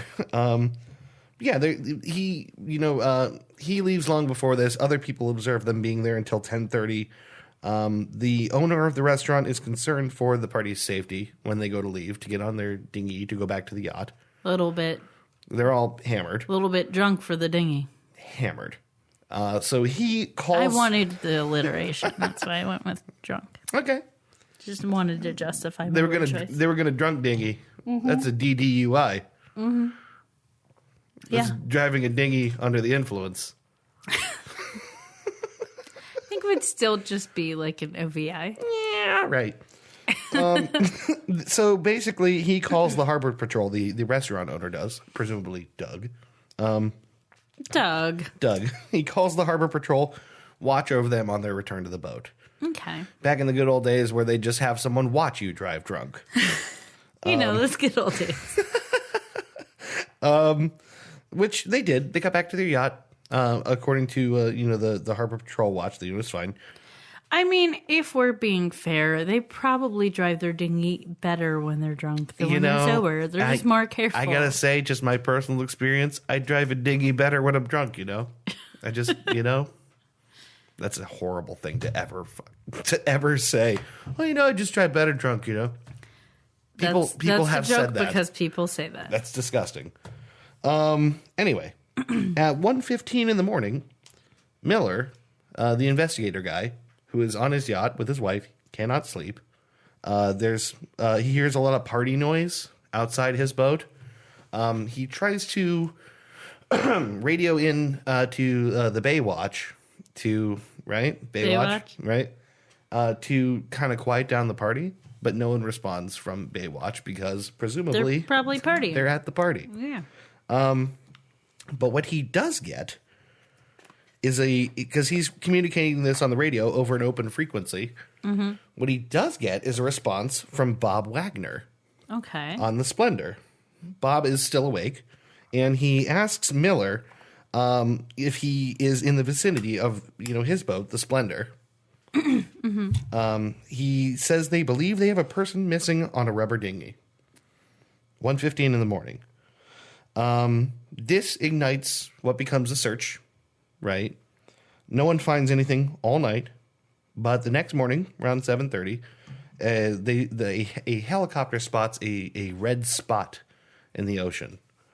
And when just to clarify for myself, yeah, they got back to the boat okay after the dinghy?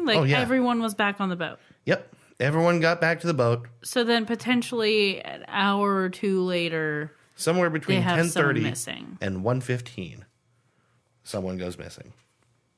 And that's when Bob Wagner is, making this radio transmission. Right. Okay. It's a full 7 hours later that a helicopter, which is searching, finds a red dot in the middle of the ocean. That dot in the ocean is Natalie Wood.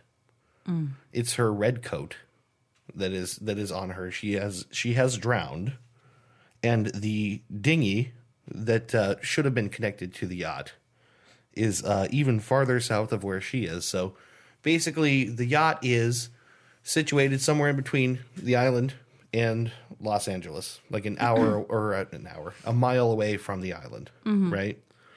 She's more or less a mile away from that, and the dinghy is somewhat south of her. Okay. So I'm imagining like a diamond shape. She's like a slight diamond shape. Like, let's say Los Angeles is to the right. She's a little northwest of Los Angeles, and the island is a little southwest of her.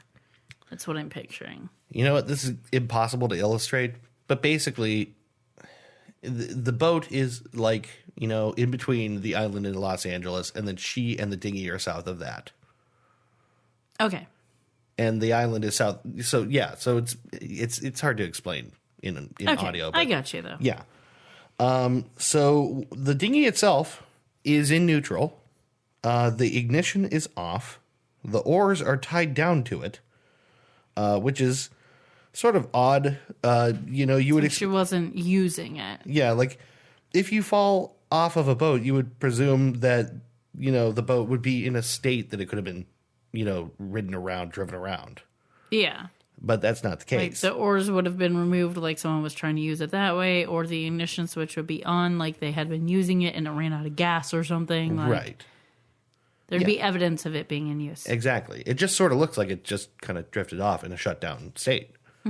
Moreover, she was not dressed for a boat ride. She was wearing a nightgown, a down jacket, and wool socks. The way that she was found does not seem like the way you would be dressed if you were heading out for a boat ride. Yeah. Right. Especially in the middle of the night. Like, you're not going to probably just get on a boat in your PJs by yourself in the middle of the night. Like, right. That's weird. It is weird, yeah. She just really wanted a pack of cigarettes. She's just going to get a pack of cigarettes. Just going to get a pack of cigarettes. The classic excuse right before you leave forever. Yeah. Right before you get on a dinghy in the middle of the night. Those are very strange circumstances. It is strange. Additionally, she was covered with a bunch of bruises. She had been foaming at the mouth. I never got clarification on what exactly that's about. I'm wondering if maybe it had to do with drowning. Yeah, I don't know. There were no significant injuries to her head. There were like brush sort of injuries, but mostly bruises on her arms, legs, knees, and ankle. Her death was ruled as a result of drowning. That's the official report, right? The big tragedy is that her jacket was probably responsible because she's fallen into water wearing a big, giant down coat, which becomes really, really heavy. Yeah. And on top of that, considering, like I said, everyone was drinking, her blood alcohol level was 0.14. Okay. So in Noguchi's estimate, that contributed to her drowning because had she been thinking clearly, she might have just shaken off the coat. Yeah. Or been able to swim better or call out or who knows what she did or didn't do. But right. If you're that drunk, you would be limited. Yeah. Like it certainly would contribute, and that was his. If she was idea. even conscious at that point, she could have been asleep or passed out, or who knows. New details that were released from Miller's report, the report that I said didn't make it to the press at the time, have suggested that the way the Splendor was anchored. Remember, I tried to explain that it's an 8-shaped island, and there's these two mountains, right? And there's a sort of gap between them. Yeah. But it also so happens that wind comes through there from the west, blowing towards Los Angeles, right? Okay. So what ends up happening is there's a wind tunnel effect. I was going to say, it's like a wind tunnel. That is there a lot of the time. Okay. So Miller's view was that this wind tunnel, this sort of breeze was responsible for what happened. that she might have been trying to unsecure the dinghy from the yacht, and it was rapidly yanked away, and that she slipped leaning in to get into it, and that she and the dinghy were found so far away from the yacht because of this current, right? That sort of dragged the both of them that kind of distance away from the yacht. That definitely makes it seem more likely to be accidental. Yeah. That was part of the details of his report, right? Mm-hmm. But anyway, this is where we start to get into some speculation. Because all that is the stuff that made the final report, or, didn't quite make the final report, but was available to the factual observation-based reporting. There are some wrinkles to this story. Probably a big part of why we're talking about it. Mm-hmm.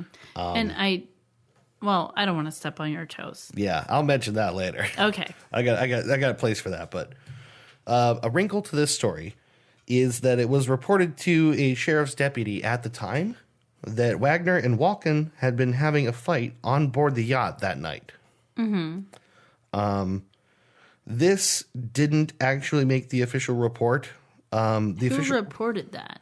It was, like I said, a sheriff's deputy had relayed that someone had told them that, but the name isn't mentioned. Who told the sheriff's deputy that? Like someone on another yacht or something like that overheard fighting. Yeah,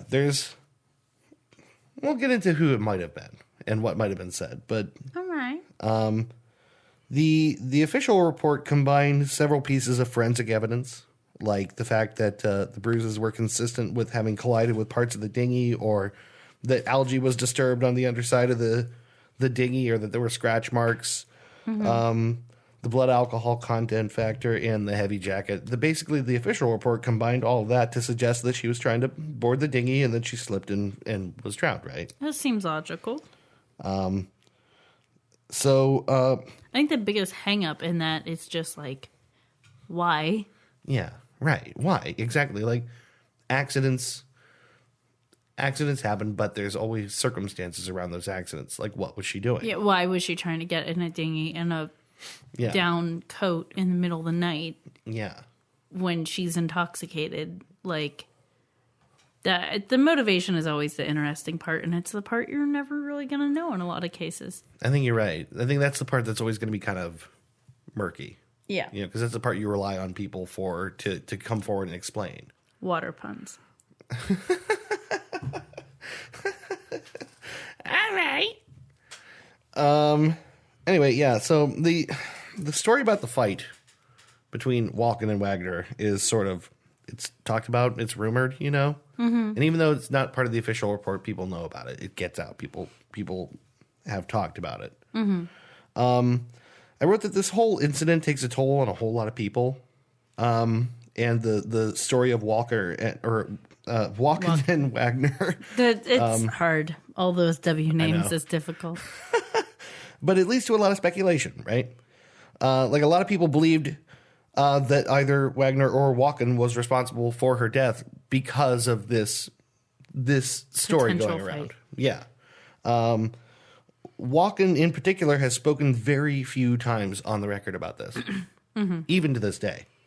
The gist of his responses is that it was an accident, that it was exactly what it seemed to be, that he was asleep when it happened, that it was rainy and slippery, and anyone who was there could easily understand how this could have happened, and that these things happen all the time. Yeah. And I sympathize with him because that's true, right? Yeah. Well, it would suck if you don't know if you weren't there, you didn't observe it happen, and you come under fire because you were in proximity. And this wasn't like it was a stranger to him. It was clearly someone he was close with. He was enjoying a holiday with them. Yeah. He was on their yacht. That would suck. Yeah. That would suck. I mean, they definitely had a close relationship. And this is another area where, like, Natalie Wood's sister has said things that it's like, I have no idea how she claims to know the things that she has said on the record after the fact.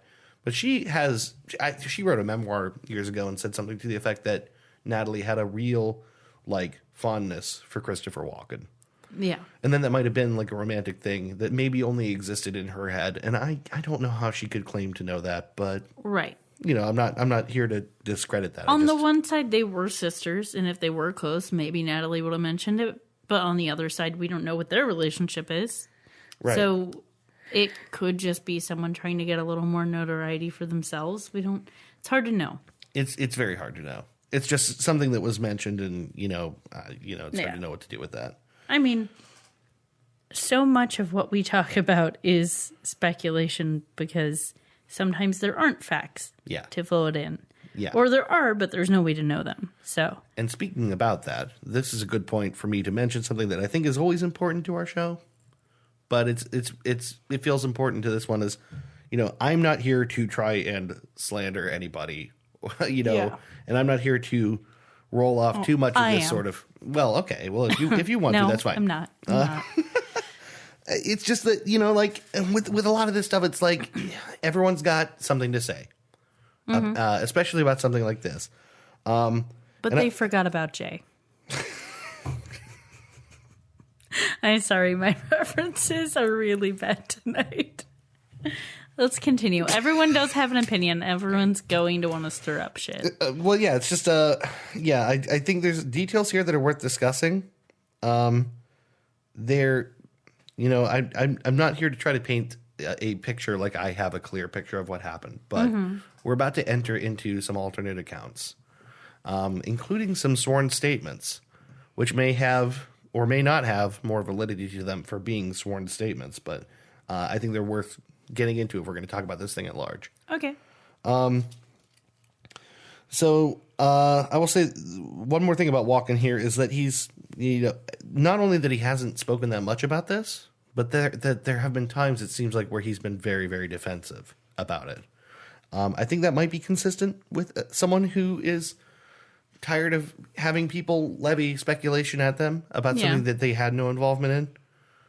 You can also see it as, like maybe there's something he really doesn't want to talk guilty, about. Yeah. It is one of those things where, like, it comes up a lot, especially when someone loses a close friend or a spouse and they become under fire for, like, maybe they did it kind of thing. It's always in that situation where it's like we put them under a microscope and we go, well, they're acting weird. But you also need to try to understand grief and that people process things differently. Yeah. And you need to understand the normal way you would react in that situation. Yeah. Which is to say there is no normal way. Like, some people in that situation might be super laid back and not say anything. Some people would get defensive. And some people would try to be more private. Like, it'd be human beings are weird. It'd be weirder to act completely normal. Right. In a situation like that. Human beings are weird, and it's hard to know what is suspicious behavior and what is, like, regular human behavior in an abnormal situation you could not have predicted. Yeah. Yeah, I think so. The thing I wanted to say about Walken's defensiveness, and I'll keep this brief, is just, it's maybe not even a data point. Maybe it's not even that worthwhile. It's like one People magazine interview where a reporter was trying to ask him about what happened that night. And I think, I'm trying to remember if it was in like 87 or something like that. It was like years after, but not that long after. And I remember reading that he had said that this was a conversation he would not take part in, and it was a bore, which is a weird way to say that. And apparently the reporter felt that he had snapped and that he was very icy about it. And kind of, it just got heated quickly. Yeah. Which is... But I imagine if you're talking to a reporter and you're an actor, it's probably because you have a project that you're working on. That's why you agreed to an interview. Yeah. And how much would it suck if you lost a friend? Yeah. Or maybe, who knows, maybe someone you were closely involved with. We don't know the whole situation, but you lost someone you were close to. Years have gone by. You're trying to move on with your life and your career, and people just keep wanting to talk about that thing that you've talked about. Yeah. That other people have talked about. Right. The case is over. Like. Right. This is why I say it's hard to maybe attribute. The word bore isn't the word I would use, but I kind of not understand. A good choice. It's a bad choice. It's not the wisest choice, but I understand in the heat of the moment why you'd be like, this is boring. Yeah, but I'm over this. I've talked about this. This is not why we're here. Yeah. I don't want to think about this. Sure. Probably poor word choice. Not a great word choice. But then you react emotionally. Yeah. So I understand reacting emotionally. This is why I say, it's like, I try not to like pass too much judgment one way or the other on a lot of these things because they're just there's a lot of open-ended stuff here. Yeah. I want to move on here to 2011. I'm sure you know this by now. I know you know this. That the case was reopened in 2011. Mm-hmm. It was considered closed for a long time. And then was reopened in 2011. And the reason it was reopened was due to statements by the captain of the yacht, the Splendor, Dennis Davern. He prepared a sworn statement to... I'm just surprised it's not another W name. No, I don't know how many more W names there are in this. I think there might be one more. We'll see. Again, he's the captain of the Splendor. He prepared a sworn statement to detectives that claimed that he had not provided all the information to the detectives during the initial investigation, and he provided new details. Essentially, he had not been totally open with them, right?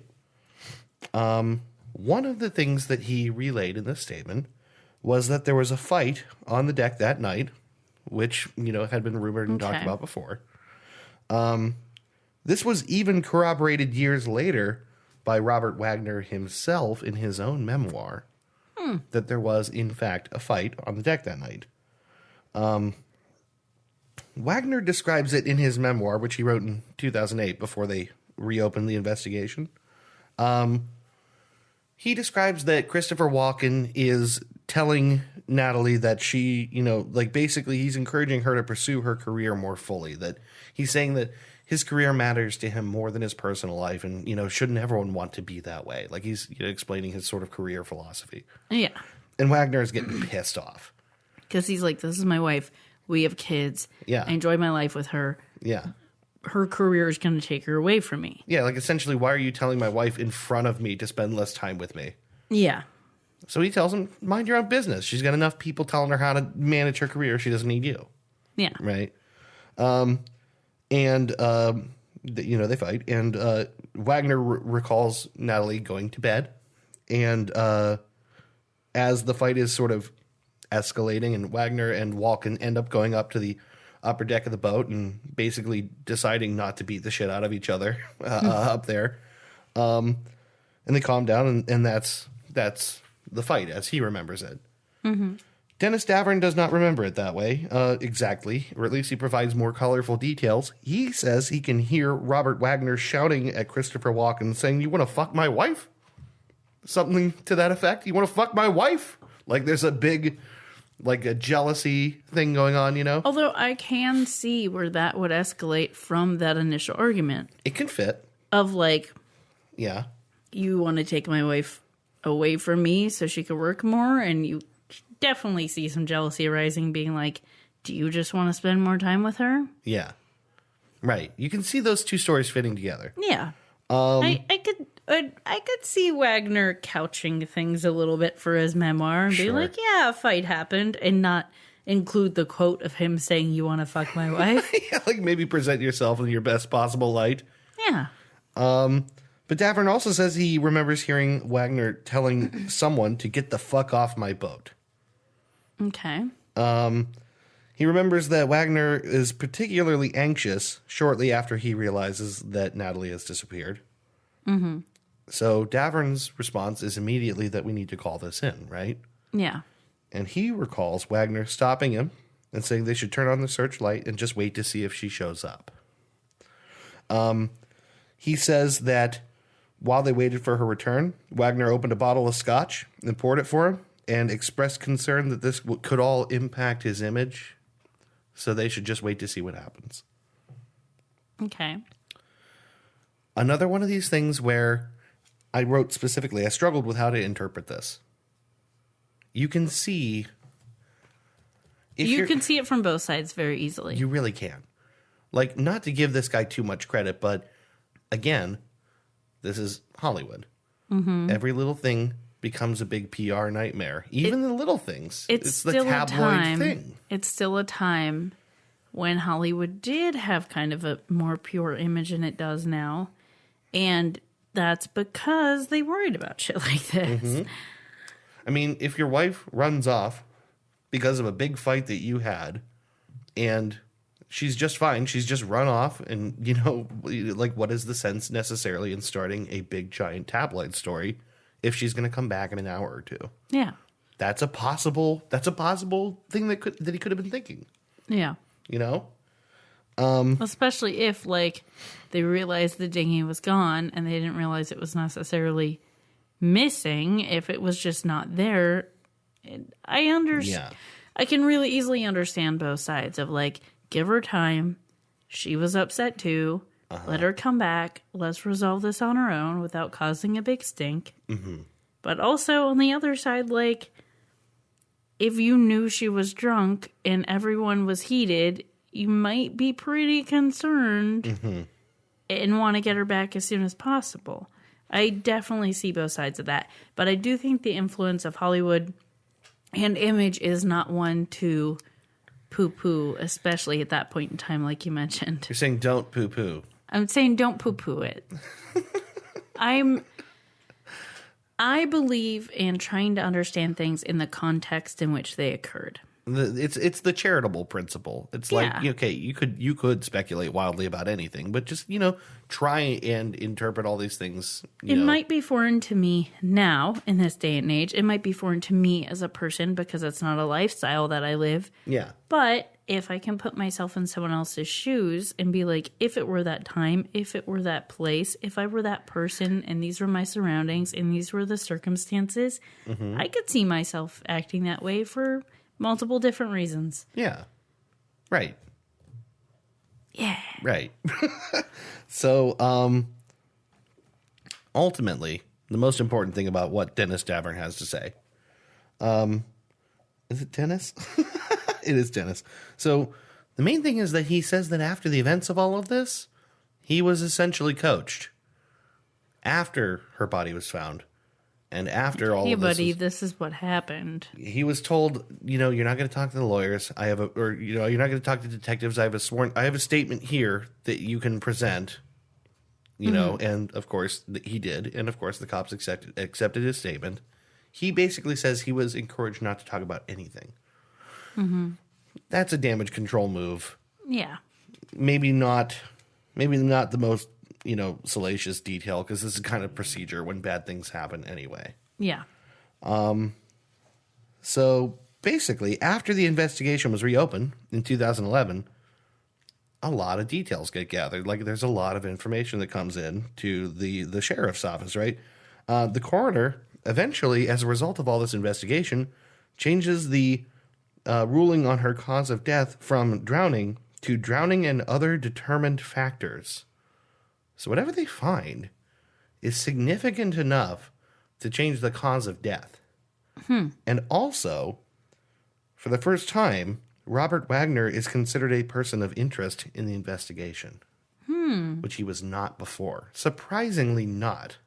Because, in general, when someone dies, the spouse is always a person of interest, right? Yeah. He wasn't. Well, it was Hollywood. That's exactly what I thought.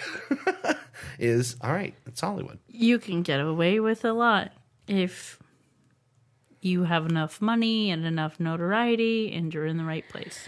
It's just very odd for anyone to turn up dead and their spouse isn't even considered a person of interest. Yeah. I think it's kind of uncommon for them not even to be suspected.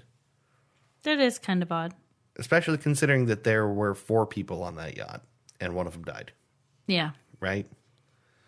So I would expect everyone on the yacht to be considered a person of interest. Sure, right. Because, you know, there's only so many people to look at. Only so many people there. But, of course, you know, it was pretty neatly considered a drowning. And in that case, maybe I mean, Noguchi says something really interesting in the book that he wrote. And I read an excerpt of this. He's saying that there's a debate amongst people in his, line of work. Profession. Right, of like, is it our duty to always consider these things foul play first? Like, is our civic duty to first consider to consider murder or suspicious circumstances, because by starting there you don't rule anything out? Yeah. And he seems to be of the opinion that is their job. Yeah. And I can see that argument, but it seems like it's very possible that from this is kind of like a highly debated topic. Yeah. Like, on the one hand, why cause more pain and strife to a family if you are pretty sure it's an accident?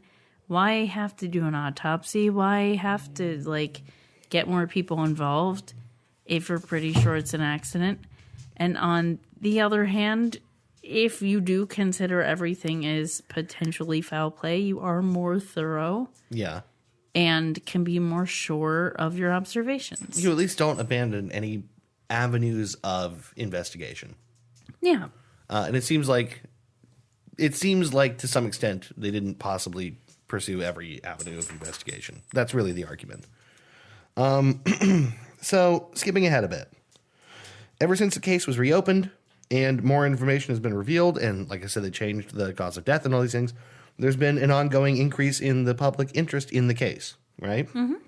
This is why earlier, when I said part of the reason that we're talking about this, and you lit up, because we had talked about the fact that right now, a recently launched podcast called Fatal Voyage, which is hosted by a guy named Dylan Howard, it just launched in July.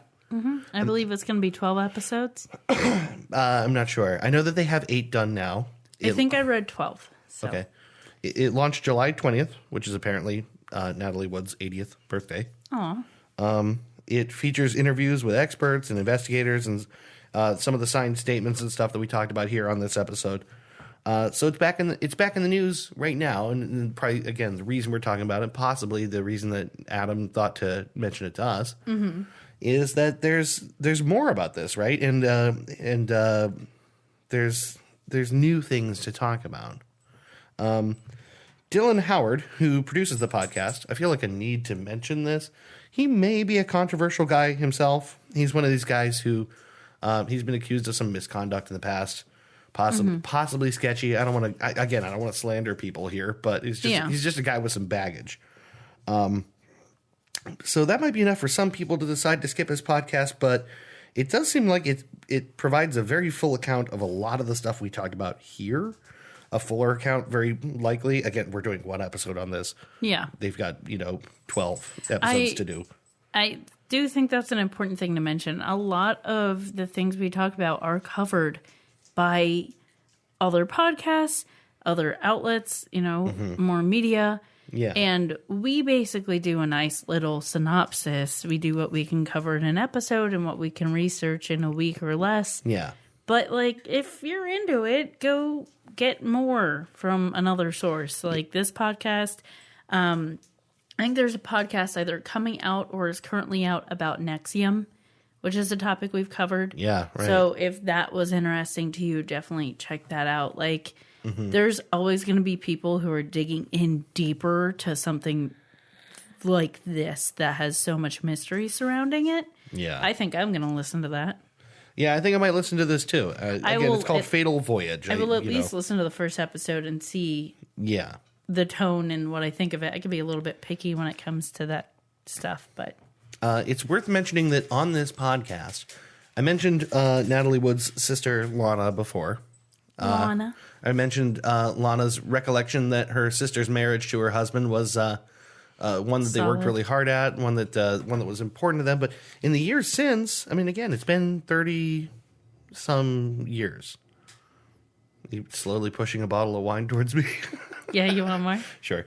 In the years since, it does seem like her feelings and memory of her sister's relationship to Robert have changed, and she has a different feeling now. I don't want to account for why that is or what changed exactly, but it does seem like she has changed her tone a lot on Robert Wagner. I will allow that podcast and her to speak for themselves. Mm-hmm. I know time changes a lot of things. But Grief changes things. She has come around to feeling like he may have been responsible in some ways. So anyway, all this to arrive at a very ambiguous conclusion. I think it's really hard to come to a clear determination about what actually happened to Natalie Wood. Well, the actual cause of death is drowning. I mean, we know she drowned, but how, why? Yeah, what led to that drowning is layered in a lot of things. There's so many opinions. There's accounts I've left out here. Yeah. Because of the nature of a story like this to lead to tabloid gossip kind of stuff that seems a bit like people want to interject themselves into someone else's story. Yeah. There's been so much time since the events happened that it's just like simple unreliability issues of people's memory are now a factor. Yeah. And that's a factor the year after a crime, let alone 30. That's a factor the week after a crime, the day after a crime. Memory is unreliable. Right. People are unreliable. Yeah. Witnesses are not always the best. And it's testimony. It's way worse after 3 decades. Yeah. You know, so it's like, I think it's very hard to determine reliably what actually happened minus some specific details, right? Cold cases are already more difficult. And I would say that a case that has formerly been closed and then reopened is even more difficult. Oh, yeah. People cement to reality for one. Yeah. No one's still on the case. No one's even open-minded to trying to keep evidence around or to, look into things further. It was done. Yeah, I think so. It's just considered done, and it just gathers dust. Yeah. I will say this. The biggest conclusion I've actually been able to come to is that even if, setting aside the question of if anyone is actually guilty of anything, right? Setting that completely aside, there are a number of people around who feel guilty. Yeah. And I think that's interesting. You've got Robert feeling responsible in his memoir, saying regardless of what happened, it was his duty to his wife, and you can believe or disbelieve that he had something to do with it, but that's a feeling he expresses, right? And then you have Christopher Walken's sort of iciness about this that could easily come from a place of having felt responsible by being part of a fight that might have led her to try to leave, right? Yeah. And Dennis Davern feeling like he didn't express the whole truth and that guilt, like sitting with him. And survivor's guilt is a thing. Like when you lose someone close to you. Yeah. Especially if it is a situation like there was a fight and someone decided to leave and it was her and she dies. Yeah. That idea of, well, what if I had just gone away? Sure. What if I had just taken myself out of the situation? She might be alive. That's a real thing that people experience in situations like this. Yeah. I totally understand how there could be they all experience a bunch of guilt for incredibly different, nuanced reasons. Sure. To say nothing of a story that I left out of here completely until now, but that the director of Brainstorm, which was the film that Walken and Wood were working on together, that guy quit the film industry for like 3 decades. After everything that happened, he just it just messed him up, and he quit. He didn't come back until like the 2010s somewhere, right? So did he ever make a statement as to why? He did. He was vague, but it was just basically that the whole thing took a toll on him, and he just didn't think he could do it anymore. Who knows? I mean, he could have heard or thought something that did or didn't happen, and it just got to him. It's there's not a clear answer to it. It just seems like all of this hints at a collective guilt that I just can't quite grasp at or really understand. But I think survivor's guilt or things like it are at least responsible for a large amount of people's feelings around it. Yeah. I read that there's a reason this case continues to haunt people. That the fact that the investigation came back from the void to turn over new information enough to change the ruling of the cause of death and all of that speaks to the fact that, the full truth is probably yet to be totally revealed. Yeah. And it might not ever be revealed. It may never be. So much of cases like this, like, especially cold cases or something similar, like in this case, like, you gather the evidence you can gather. Mm-hmm. It doesn't always stand the test of time, especially if it's something like this and you aren't trying to preserve it. Mm-hmm. And even then, so much evidence can be circumstantial. Yeah, right. And when there were so few witnesses to an event, there were 4 people on that yacht. And one was the person who passed away. Right. So there's not a whole lot to gather that isn't memory and hearsay and accusations and speculation. Like, that's the hardest part. Being someone who went to school for forensic science, that is always the hardest part. And stuff like this. Like, a lot of times... Connecting the dots and making any meaningful conclusion out of, like... Connecting the dots and having enough to even connect the dots. Sure. Like, you might very well know what happened. But sometimes there just isn't physical evidence that tells that story clearly. Yeah. Or there is, but there's something missing connecting it. Like, you might have evidence, it's just not enough. I was lucky enough to help on a cold case my senior year, and I still can't talk about it because I'm pretty sure it's still a cold case, but the gist of what happened with that was the same kind of idea of, like, a lot of people were very sure of exactly what happened.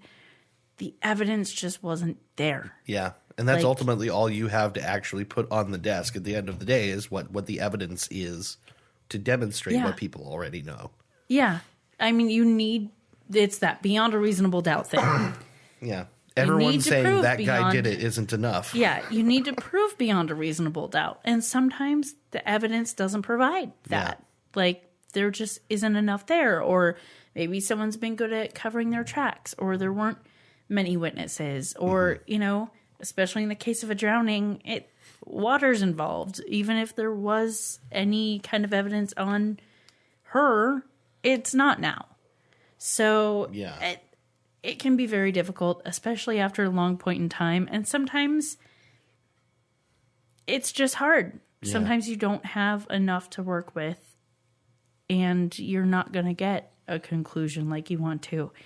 It's sad, but it's a fact. Yeah. Like, that happens all the time. Now, it's entirely possible we'll never know anymore, but I still would recommend people at least check out Fatal Voyage. They have 12 episodes worth of stuff to talk about. Yeah, we've only summed it up in one short episode. So I would really like to see what they have gathered and what they're going to talk about and who they're going to talk to. Obviously, they have people they're interviewing, like her sister and things like that. So. But that's it. That's all I got. So we brought you down with the middle segment, and we just kept dragging you into the depths. Yeah, that's one of those episodes. But it's interesting, and it is sad. Yeah. But it is interesting. This stuff is captivating for a reason. Yeah. So anyway, hopefully we'll ever get more answers to what actually happened there. Yeah. But for now, things are still kind of nebulous and maybe always will be. I obviously haven't listened to any of that podcast, but I have a feeling that I will always be up in the air on this. Yeah, right. It's just one of those things where, you know, how many times can we make this point? It's just going to remain vague until someone either says, "Yep, this happened and I did it," or we keep wondering. Miraculously find physical evidence that wasn't found before, but it's kind of unlikely at this point. Yeah. So anyway, that was this incredibly nebulous episode. Hope you have a nice week. What are you doing? You kicking up with you got your wool socks on? You having a nice little relax there? Your down coat? Is that where you're going? No, I definitely mean socks. Well, she was also wearing a down coat. Yes. And wool socks. Yes. I thought you were referencing back to Natalie. No, I was not. Oh, we're on a first name basis now. I don't think down socks exist. She had wool socks on. Yes, but I'm saying down socks. Oh, I thought you said wool socks. What did I say? I thought you said wool socks. I said down coat. I was trying to make a reference back to Natalie. It went off the rails. Sorry, guys. I was trying to tie something back in. It failed. Anyway, This has been Goose Chase. Oh, down. Goose. Yeah. There's a tie-in. Goose Chase. Man, we have really botched the fuck out of this landing. There's been some wine. Thank you, as always, for listening. I don't know why you're still listening, but thank you for listening to Goose Chase. Please keep sending us your suggestions. We like them. We our really list like them. is getting a little bit short. Yeah, and the thing is, the suggestions that you guys send in are all really cool. This is another one. Adam, thank you for suggesting this one, because it's one we wouldn't have thought to do. He and it was pretty suggested cool. a couple things, so we will keep plugging away at the list, and we do appreciate your suggestions. Yeah. And in fact, send them in. I think we even just got one from Bo recently, who he's a buddy of Chris's, and I wrote it on our list. I don't want to spoil it yet. I don't want to say it, but Bo suggested something to us that I have a feeling it'll make it onto the. I feel it'll make it onto the list. Or I feel onto like the show. most things that people suggest are going to make it onto the show, Yeah. so don't be shy. So anyway, thanks for listening to Goose Chase. Goose Chase. We'll see you next week with another Goose Chase. Another one? Yet another one. Oh, they're so lucky. Thanks for listening to us for 50 episodes. We have had a lot of fun making them. Here's to another 50 more. Right? I was going to say that. You stole my thunder. Oh, hold on. Let's try that again. Thanks for listening to us for 50 episodes. And here's to another 50. Fucking nailed it. See you next week. Nailed it. Bye. Bye-bye. You've been listening to Goose Chase. We are Goose Chase Podcast on Facebook and Twitter. On Twitter, our handle is @GooseChasePod, and our website is www.goosechasepodcast.com. If you have any topics you'd like us to research, please email us at goosechasepodcast@gmail.com. If you like what we do on the show, please rate and review us on iTunes and Google Play. Want to go on a goose chase? Ooh, yes.